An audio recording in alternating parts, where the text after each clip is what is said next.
Hi, I'm Sandeep, and the topic that I have chosen for my literature review is investigating the costs of empathy in engineering design. We live in an extremely diverse world with people of different genders, ethnicities, and ages who all have different experiences and perspective. As unique individuals, we all come with our own needs and wants.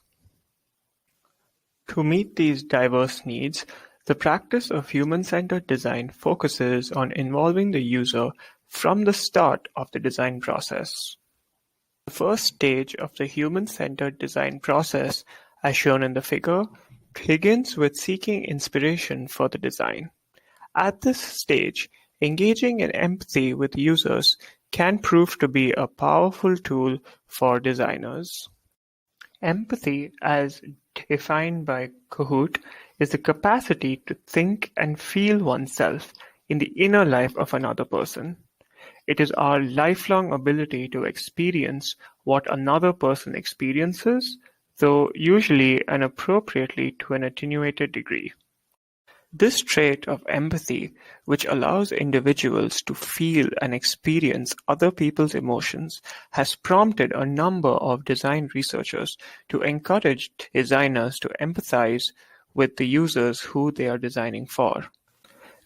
This, however, prompts another question. How does a designer empathize with their user? Is there a way that a designer can accurately enter their user's life and understand their everyday experiences and struggles? The answer is yes. And to begin with, the designer must first put in the effort into entering the world of the user. They must be willing to explore the environments of the user, understand their emotions, and see the world through their eyes. Next, the designer navigates through the user's world, understanding their environments from their perspective and studying the factors that affect their many experiences and their emotions. Once the designer has seen the world from the user's eyes, the designer truly connects with the user.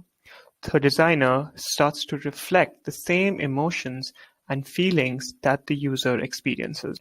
Once the designer has truly experienced the user's world, they leave this world having found inspiration by engaging in empathy with the user.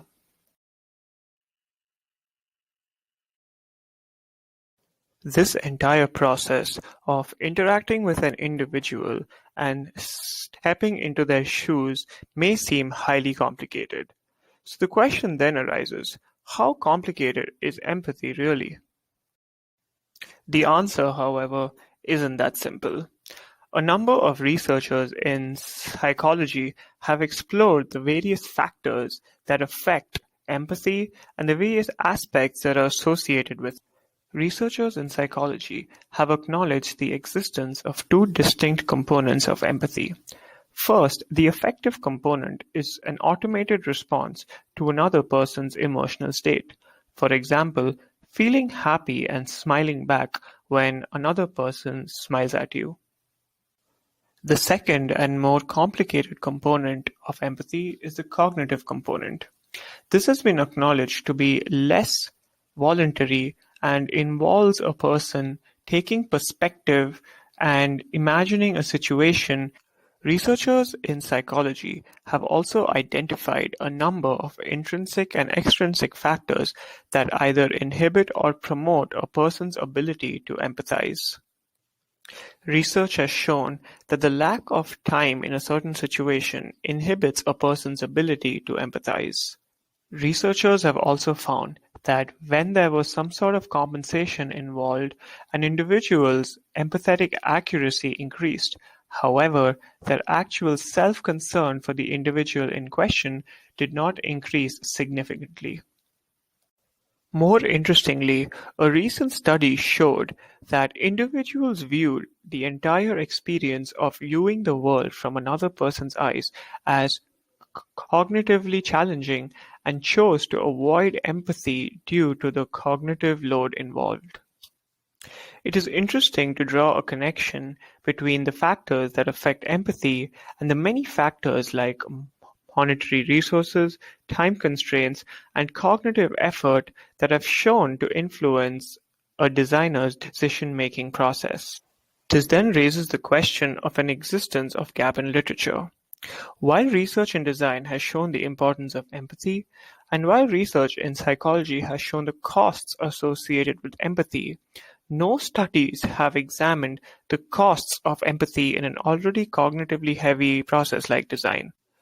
So, a question I want to pose to all of you before I present my poster. When was the last time that you experienced empathy with another individual? What were the emotions that you felt, and how did the overall experience of empathy feel?